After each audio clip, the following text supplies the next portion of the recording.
sangat detail, sangat lengkap bagaimana profil seorang Rasulullah ini. Kehidupannya bagaimana, dia berdagang seperti apa, dia berkonflik, menyikapi konflik bagaimana, dia saat berpuasanya dengan cara seperti apa. Itu clear, ada contohnya. Jadi apa yang harus kita lakukan? Kita merujuk ke sini gitu. Nah, ini sekedar contoh saja. Kang Ipul, kalau Kang Ipul melihat sekarang ini tadi ternyata yang masuk ke kita itu, ke Indonesia itu yang paling dominan adalah informasi, pemikiran-pemikiran. Ya, ada induksi-induksi terselubung di dalamnya, gitu loh. Sehingga yang paling mudah diakses oleh masyarakat Indonesia adalah melalui sosial media, gitu loh. Nah, apa yang disoroti sama Kang Ipul nih, kaitannya peran sosial media ini terhadap di bela negara? Gitu. Ya, itu media sosial itu kan sebetulnya sekedar alat saja ya, media gitu ya, media. Kalau bicara media ya kita nggak bisa bicara menilai itu baik atau buruk kan.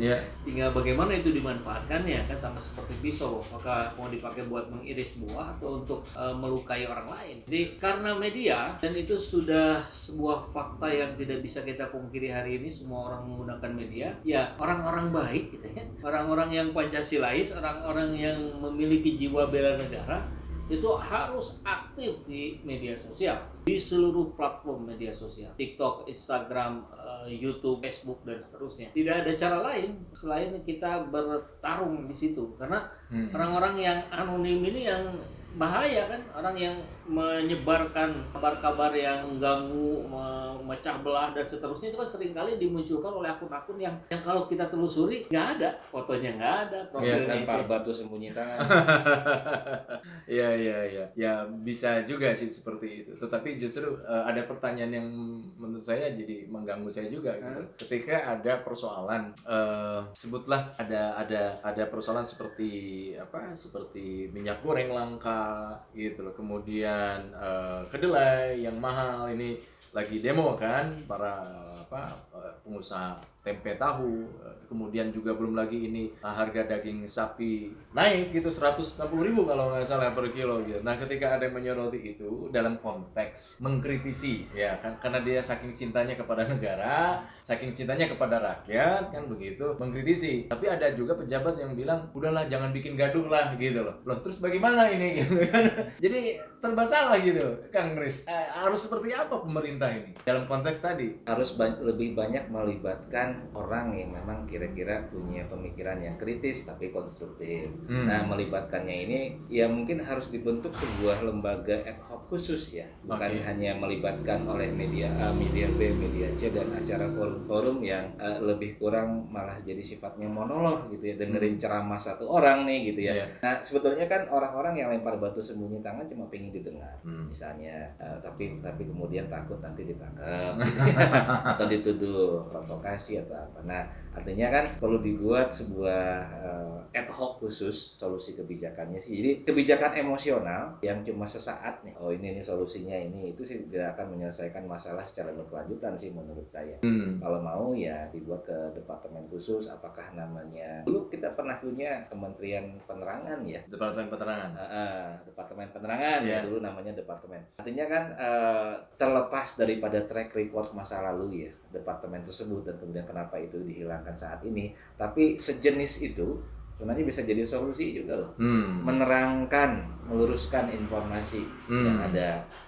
Ini loh salahnya distribusi minyak goreng gitu, ini loh karnya. Sudahkah pemerintah secara maksimal menggaungkan harus seperti apa bela negara yang dilakukan oleh rakyat Indonesia gitu? Ya, kalau saya tadi cerita tentang konsep revolusi mental yang tidak jelas, alat ukurnya tidak terlihat, ya yang ini juga 11-12. Ya karena kita nggak tahu ini apa sih, ini program apa sih gitu kan. Alat ukurnya bagaimana sih? Berbeda misalkan, tapi ini sebelum masuk ke situ, versi yang kami lakukan, revolusi mental yang kami lakukan dalam dalam perspektif soft skill itu sudah kita turunkan kalau nggak salah sekitar 7-8 aspek, dan semuanya bisa diukur. Bagaimana konsep diri kenegaraan kita, bagaimana kemampuan merencanakan negeri ini gitu. Bagaimana itu ada alat ukurnya gitu. Jadi berbicara tentang pengembangan diri sekaligus juga berbicara tentang pengembangan tim, ujungnya pengembangan bangsa ini. Boleh juga tuh pemerintah nih manggil Kang Ipul dan Kang Kris berdua ini. Justru buku itu yang kita susun dengan tim, itu bukan saya sendiri, bersama tim ahli, itu kita kirim ke seluruh menteri. Beberapa respon, beberapa kemudian WhatsAppan gitu, tapi tidak sampai berlanjut sampai ketemu, kita presentasi, kemudian kita sumbang program segala macam, nggak sampai ke situ.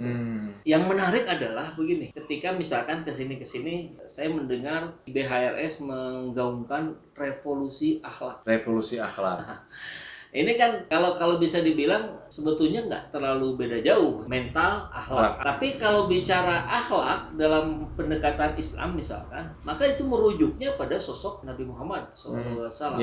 Nah, di Quran, di hadis itu sangat detail, sangat lengkap bagaimana profil seorang Rasulullah ini. Kehidupannya bagaimana, dia berdagang seperti apa, dia berkonflik, menyikapi konflik bagaimana, dia saat berpuasanya dengan cara seperti apa. Itu clear, ada contohnya. Jadi apa yang harus kita lakukan? Kita merujuk ke sini gitu. Nah, ini sekedar contoh saja bahwa ketika sesuatu mudah diukur, maka kita akan lebih mudah merealisasikannya gitu. Tapi kalau abstrak, ya abstrak juga kan. Ini patut dipertimbangkan ini untuk pemerintah. Minimal pemerintah daerah lah dalam hal ini apa ya? Kesbangpol ya. Jadi sudahkah tadi yang digambarkan oleh Kang Epo, kemudian juga Kang Riswanda, itu dilakukan? Selama ini yang saya pribadi ya tangkap itu hanya pembinaan saja gitu loh ke organisasi masyarakat. Tetapi pertanyaannya bagaimana menumbuhkan rasa bela negara itu, jadi itu menumbuhkan rasa bela negara kan bukan bagi kaos sama bagi topi. Nah, terus bela negara bukan, tapi justru ada di sini. Nah, seringkali konsepsi ketahanan sosial ini campur aduk nih dengan ketahanan ekonomi. Ya, meskipun ya tidak terlepas ya, ketahanan sosial kan menghasilkan kerawanan sosial kan kadang-kadang berasal dari kerawanan ekonomi gitu. Oke lah. Tapi kan memang harus ada program spesifik khusus atau perhatian lebih pada ketahanan sosial, bukan hanya ketahanan ekonomi, ketahanan politik, dan bahkan kalau perlu ketahanan budaya. Karena kan sepertinya sekarang ini orang lebih bangga bicara Korean Wave. Nah, itu salah satu incarannya. Karena apa? Kita sendiri mengemasnya terus gitu ya. Punten gitu ya. Instrumen musik tradisional gitu ya, pakaian. Padahal kan budaya itu adalah karakter tadi. Bukan hanya sekedar atribut berpakaian dan kaos dan alat musik atau kesenian, itu kan lain hal sebetulnya. Nah, itu yang sebetulnya ingin diincar oleh bela negara. Meskipun sih memang sih diksinya terkesan rada old school ya. Tapi ya memang karena kan kadang-kadang terminologi negara itu dianggap angkuh gitu. Dianggap ini bahasa kekuasaan nih gitu ya. Apa perlu diganti namanya bukan bela negara? Bela publik gitu, tapi nggak cocok gitu ya. Gitu ya. Jangan-jangan bela Kang Ijo. Ujung-ujung. Nah, itu lebih bahaya lagi. Tapi ada contoh menarik tuh dari aksi bela negara yang sudah hampir dilakukan oleh rekan kita nih masih di Bandung, anggota DPRD Kota Bandung. Demi melakukan bela negara, melakukan itu mereka akan difasilitasi handphone seharga 23 juta. Buat apa handphone itu? Buat melakukan aksi bela negara. Nah, itu satu contoh lagi. Aduh, bagaimana ini? Masa hanya sekedar handphone saja harus nilai itu ya? Saya belum tahu jujur tuh. Handphone apa yang harganya 23 juta? Ada sih, ada merek Apple Croak itu yang harga ya paling mahal mungkin sekitar 25-an lah, sekitar mungkin loh ya. Tapi ada juga yang 23 juta sekian gitu. Tapi apakah harus seperti itu? Tapi juga jadi bahas itu ya. Oke, sebagai closing statement Kang Riz dulu, harus seperti apa nih bela negara yang sebaiknya itu menjadi concern atau pertimbangan pemerintah harus merubah gaya dan cara, misalkan masuk ke daerah, kearifan lokal menjadi sebuah kekuatan bela negara di setiap daerah gitu, atau apa?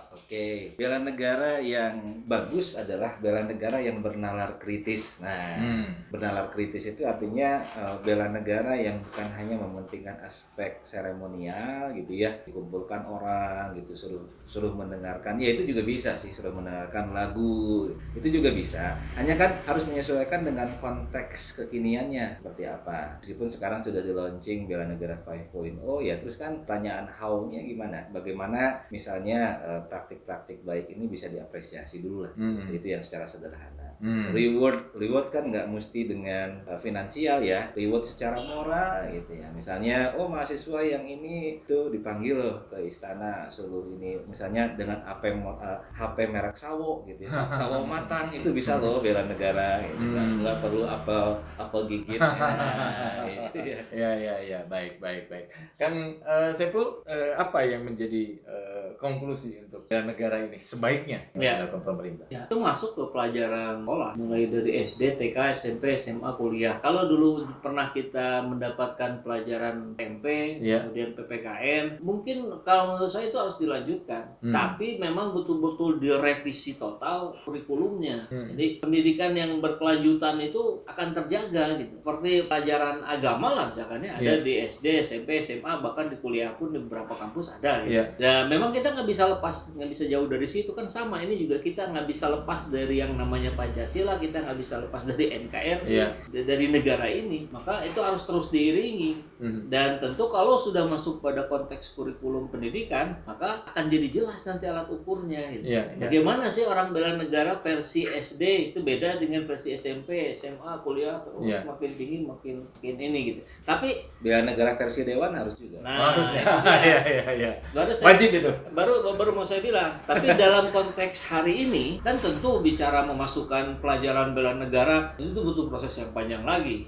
Nah, apa yang bisa kita lakukan hari ini? Ya ini memang harus dibuat secara masif oleh siapapun yang peduli dengan kondisi negeri ini. Buatlah sekolah-sekolah politik, buatlah sekolah-sekolah yang membangkitkan kesadaran kita bahwa kita ini negara besar, kita ini negara yang maju, mampu untuk maju, dan daya kritisnya tadi betul tetap dijaga, tapi tetap konstruktif karena fokusnya pada solusi bukan pada masalah. Gitu. Baik. Ya sahabat, semoga perbincangan yang singkat ini bisa menambah literasi kita bersama ya. Tetapi yang paling penting adalah bagaimana kita memaknai bela negara dalam kehidupan kita sehari-hari. Kita tidak hanya sekedar bicara soal diksi bela negara, apatah lagi tadi ada bela negara 5.0, tetapi pertanyaannya bagaimana bela negara ini bisa merasuk ke seluruh darah dalam diri setiap manusia Indonesia. Terima kasih sekali lagi, kita akan ketemu di edisi berikutnya. Wassalamualaikum warahmatullahi wabarakatuh. Waalaikumsalam. Terima kasih sudah menonton video ini sampai akhir. Bila sahabat semua tertarik untuk menonton video-video seperti ini, sahabat bisa memberikan dukungannya kepada kami dengan membeli merchandise yang ada di bawah ini.